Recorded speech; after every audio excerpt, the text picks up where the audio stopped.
morning sa tanan ila sabta sa atong online morning motto nga seeking first the kingdom of God and His righteousness, and everything shall be added unto us.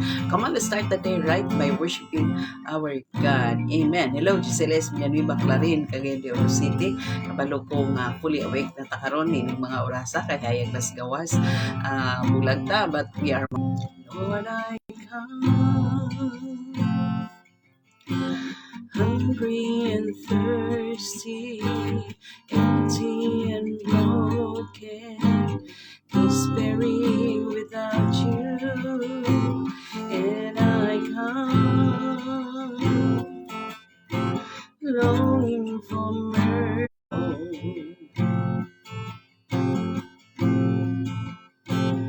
Only you can sanctify my heart. Only you love.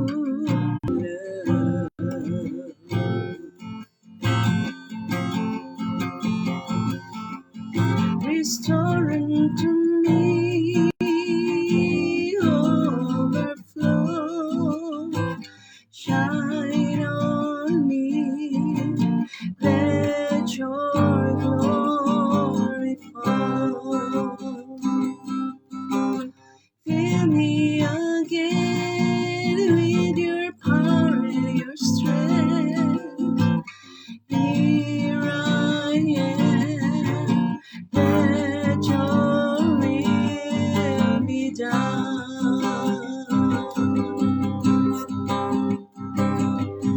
Lord, I come hungry and thirsty, and I come longing for mercy, asking forgiveness. In the name of Jesus, I bow. Your will be done. Restore unto me overflow. Shine on me. Let your glory fall. Fill me again with your power and your strength. Here I am. Let your will be done.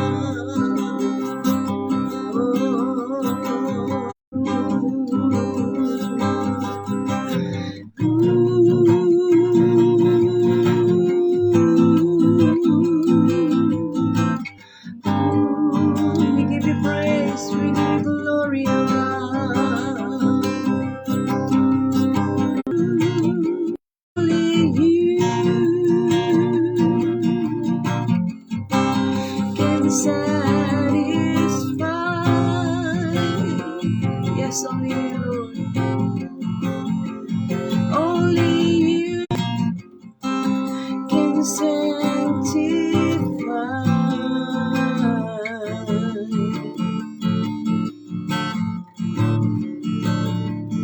Only you can satisfy.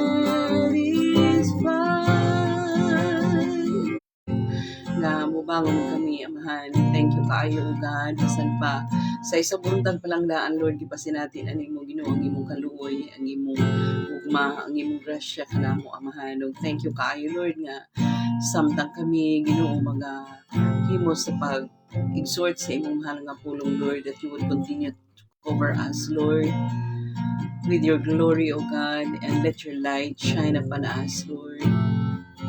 Hallelujah. Thank you for all the things that you have done, Lord. Thank you are going to do in the coming days, Lord. Thank you, kain sa tanan. Dalaygon kami, Lord. So, walay katapusan. Sa dungog himaya imong haragit, Lord. In Jesus' mighty name. Amen. God bless us, no? So, karon parahin ta sa pagtuon na nata sa chapter 3. Ang atong kutloon diya sa chapter 3, kutlo lang gihapon ta, no? Kay lisod man ug atong i-verse by verse, no? Kay kuan There is a 16. Shadrach, Meshach, and Abednego. And these are, we have no need to answer you in this matter. If that is the case, our God, whom he served, is able to deliver us from the burning fiery furnace, and he will deliver us from your hand, O King. But if not, let it be known to you, O King, that we do not sigon nga baruganan ni Meshach, Shadrach, o Abednego. It talks about aning tulo ka Hebrews nung mga friend ni Meshach and Abednego. First nga nakita nato no, kini silang tulo, Shadrach, Meshach, Abednego were Jewish, no? But pasabot mga Israelites sila, Jewish exiles and friends of Daniel. Mga exiles sila, mga captives gihapon ni susama kang Daniel. Pero ang nakadeferensya lang because nakita ni Nebuchadnezzar nga ang ilang Ginoo gamahanan gyud, God is with them, medyo na promote sila. They were promoted in Babylon sa leadership. When it comes to leadership, na promote sila, no, silang tulo, uban kang Daniel, no, tungod sa mga katingalahan nga mga butanga. Nga nakita nato dinhi, God gave them a remarkable understanding, no, a remarkable understanding of Babylon literature and culture. Kay gina-train man sila by nature, inana sila ka quick o comprehension, inana sila ka knowledgeable, inana sila ka strong o kanang panabot nga dali nila mas understanding sa mga literature and culture.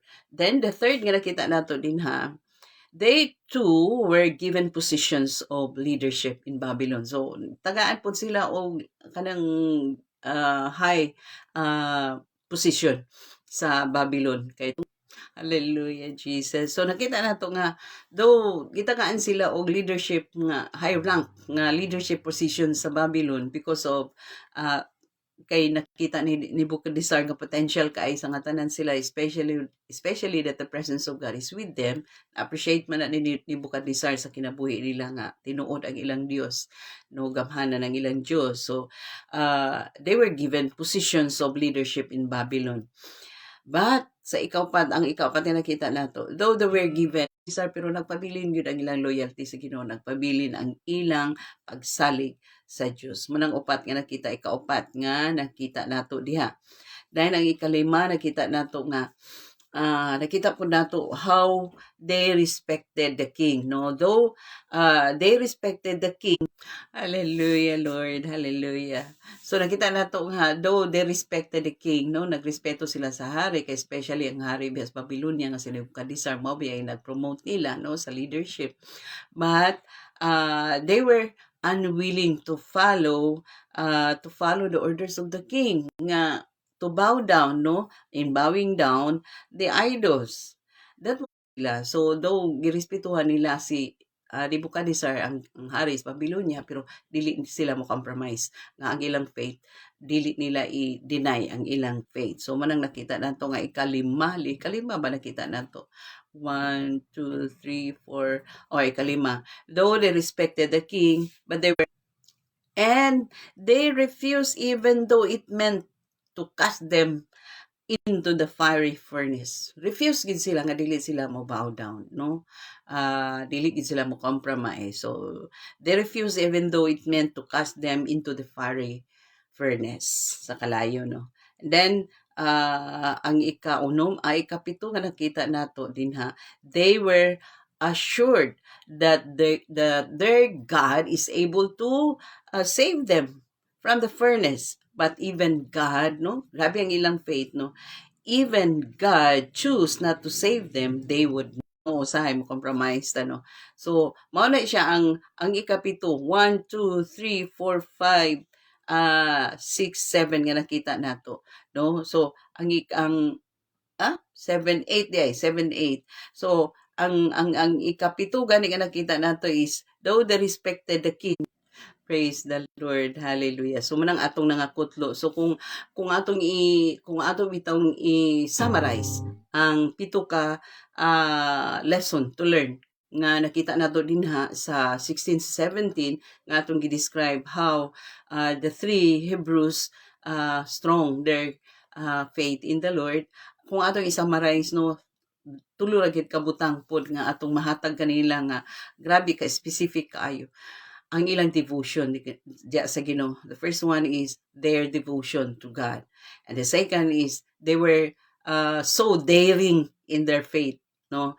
And ang ikatulo, ang ilang dedication. Their dedication in serving the Lord, in serving the living God. Kay bisan naa sila sa kanang murag threat na nga kanang grabe na gyud kaayo sa nga tanan o kanang grabe na kaayo kahadlok kay devotion, grabe ka sila ka-daring, grabe sila ka-devoted, grabe sila ka-daring, grabe sila ka-dedicated, no? So, inaana ang kining si Meshach, Shadrach, o si Abednego.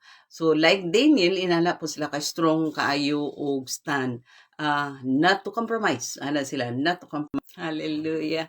So, inaot nga natin nakutlo karon kuan gid kaayo ang atong internet connection kanang low kaayo no ang siguro wireless siguro ang wireless nga connection aning atong kuan para fiber man unta ni pero murag lain man gyud pero kada ra pod kadlaw na sige lang mga pagbaldag hapon ni pero padayon lagi hapon ta no sa kuan naot nga natay nakutlo karon nga pito ka butang nakita nato aning tulo ka Hebrews nga friend ni Daniel unsa sila ka strong sa ilang baruganan nga they were so devoted, they were so daring, they were so dedicated unto the Lord, the living God nga ilang gialagaran. Though ga-respect gyud sila sa hari pero mas labaw ang ilang respeto sa ilang Ginoo kay ingon gud sila bisa kabalo mi luwason bisa among Ginoo pero bisan pag dili mi niya luwason dili gid mi muyukbo anang Dios nimo king sa among kinabuhi nga samantag sa buntag Lord kay ipasinati nimo Lord bisan pa the whole day oh God.